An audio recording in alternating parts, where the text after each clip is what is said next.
It was long, long ago. Such a very old tale. In the land of Yamato, now Nara, lived Hanma no Kehaya, a man wielding of great strength. How strong was he? Once, there was a karate ka who cut off the horns of an ox. But no. This man, Kehaya, would break the horns. That is to say, he would pull off the ox's horns. And he would take hooks made of metal, and make them straight. Thus, his was a worrisome case. He was a great possessor of strength. And surely, you've noticed. Yes. His name, Kehaya. Think about it. Among the J-Leaguers or the national soccer teams, is there a player with a name like that? Not in karate, nor in kickboxing or Muay Thai, nor Kempo. Is there a participant with a name like Kehaya? To quickly kick out. How fast was he? Did he crush flies in mid-flight? Did he snuff distanced candles with the gusts? Did he destroy massive stone lanterns with kicks? A man then said, Kehaya, you are quite gallant.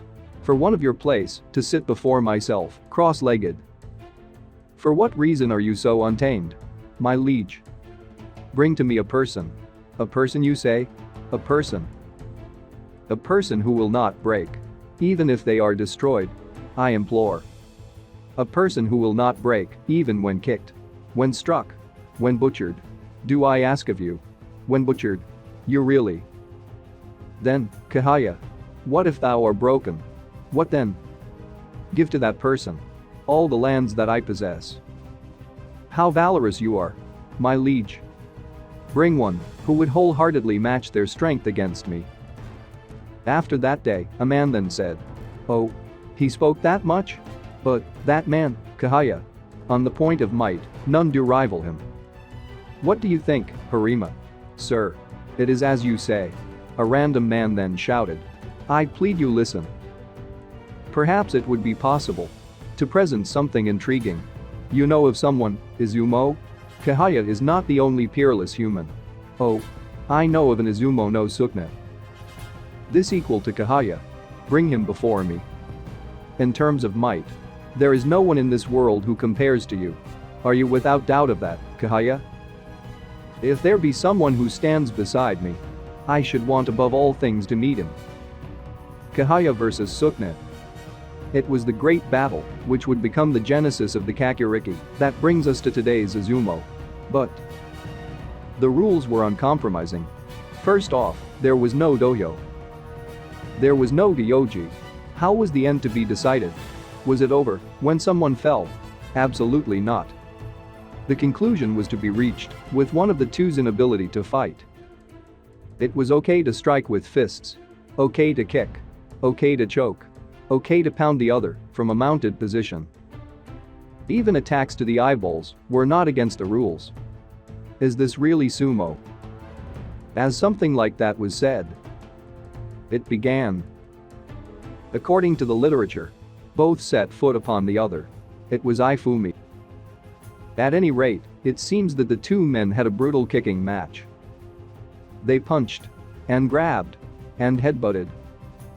It's ironic. Kehaya, who had so boasted of the speed of his kicks, had his ribs kicked and destroyed beyond all doubt. Ultimately, it seemed the end was near. Could it possibly be that the origin of sumo's shiko was this single strike? While the result was clear, his lumbar had a comminutal fracture. By Kehaya's demise, the curtain closed on this battle. Nomi no Sukna I was resoundingly declared the winner.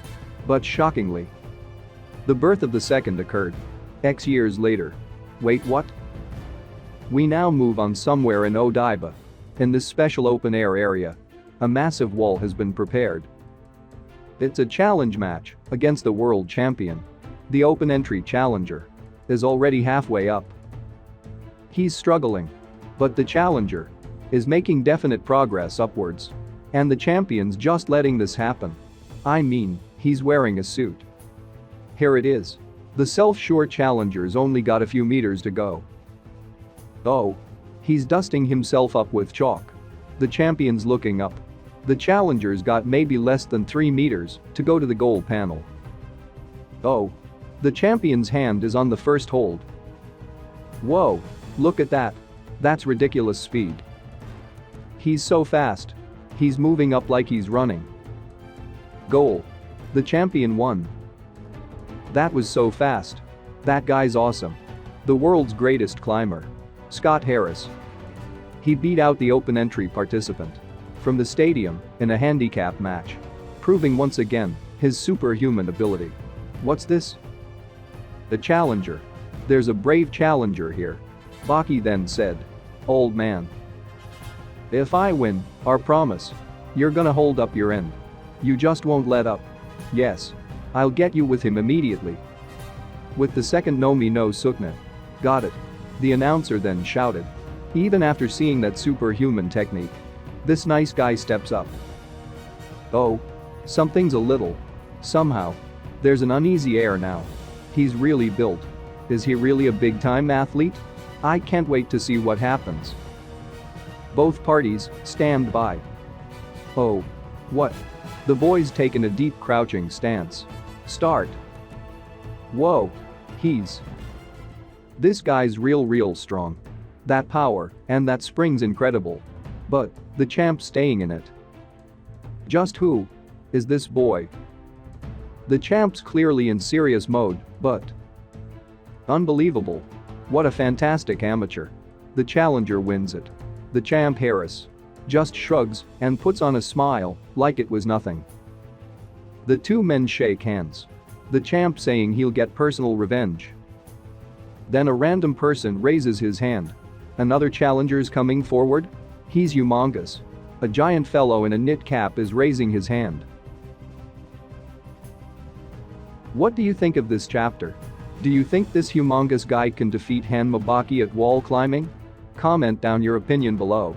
Special thanks to Stranger Dragons Prevail, Francois, The Real Zurvan, a Patreon of the Uts, Jacket, Johnny Might, JJF, OK, Vega Punk, Isom Harris, Awesome Swayable, Trond Becker, Thomas West, Casey, Dead Fox 0606, John Vinovich, Ahmed Zoyer, Mystic Venus, David Fritz, Joshua Ash, Mars Kane, Brandon Zipperl, Claudio Aguilera, Francisco Carrillo, Lowell, Ethan, Haas, Carrot, Brennan, and Will74. We really appreciate your help. If you want to support my channel, please subscribe to my Patreon, LR Shion. I will put a link in the description below. Our next video will be about Hanma Baki meeting the second Nomi no Sukne. Stay tuned.